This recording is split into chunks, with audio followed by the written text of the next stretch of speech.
कशी दिली जाईल यासंबंधी या सगळ्या शेतकरी वर्गाच्यात अस्वस्थता आहे आणि त्यामुळं विरोधसुद्धा आहे. आमच्या सगळ्या चर्चेमध्ये मी एवढंच सांगितलं की कुणीतरी गैरकायद्याने तुमची जमीन काढू शकत नाही. विमानतळ झाला पाहिजे हे जर सगळ्यांचं म्हणणं असेल तर ज्या जागेवर होणार आहे त्या भागातल्या शेतकऱ्यांचा जमीन मालकाचं तिथं फळबागात आणखीन शेती आहे, पाणी आहे, लिफ्ट इरिगेशन आहे आणि त्यामुळे त्यांना उद्ध्वस्त करून चालणार नाही.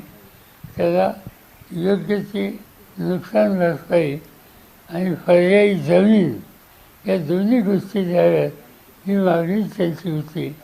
मी त्यांना एवढंच सांगितलं की मी राज्य सरकारला, मुख्यमंत्री आणि पालकमंत्री यांना विनंती करणार आहे की तुम्ही या कामाच्यासाठी बैठक बोला आम्हाला लोकांच्या उपस्थितीतून आणि यातनं काहीतरी मार्ग काढा.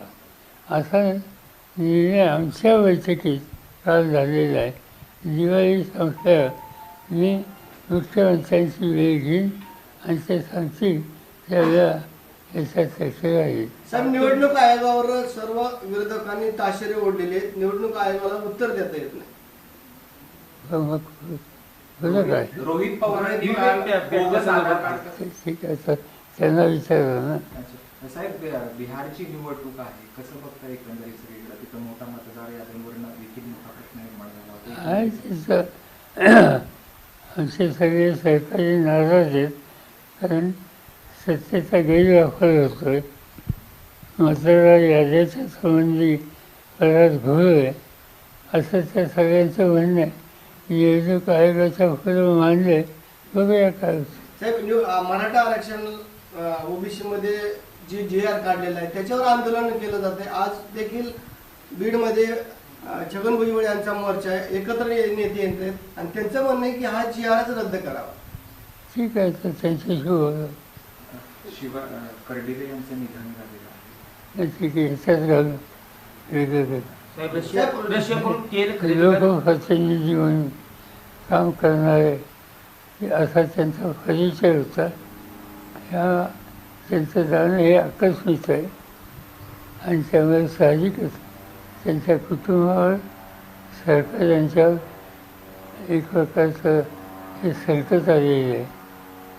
परमेश्वर या संकटाला तोंड द्यायला त्यांना शक्ती दी अशी अपेक्षा सर्वांना जायची. शेतकऱ्यांच्या वेदनेशी पवार सहमत. तर यंदा शेतकऱ्यांची दिवाळी आनंदाची नाही असं शरद पवार यांनी म्हटलेलं आहे. त्यासोबतच मतदार यादीत घोळ आहे असंही त्यांनी म्हटलेलं आहे.